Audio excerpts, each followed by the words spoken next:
I can't believe George Jones died today.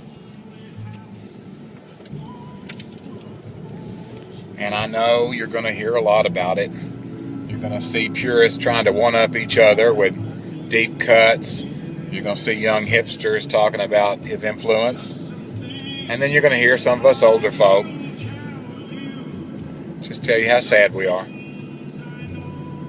When I was a little boy, back in the very early 60s, I always imagined my older sister and her husband were George and Tammy, because they used to go out, and my sister had big old hair, and my brother-in-law slicked his hair back. He was kind of built like George Jones at the time.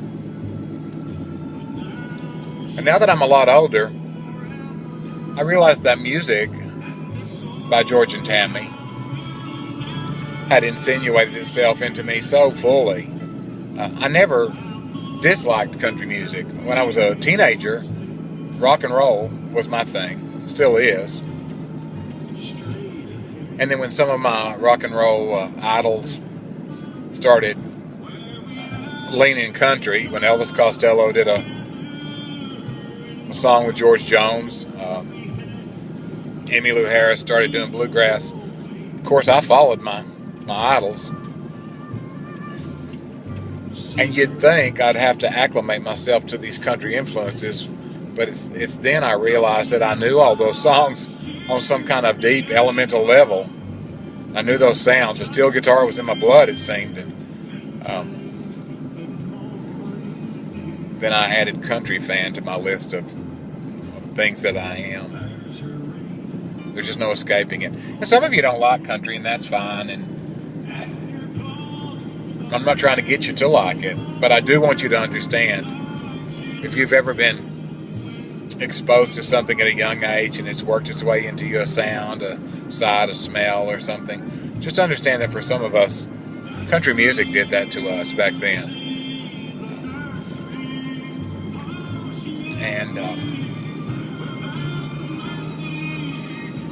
I wasn't old enough to know when Hank Williams died, although that music was playing a lot around our house too, because when I finally got smart enough to follow Hank Williams and his influence on rock music, then I knew what all those old timers had been talking about. But I also had heard it, sort of, subconsciously. I didn't really register on me until I came home to it.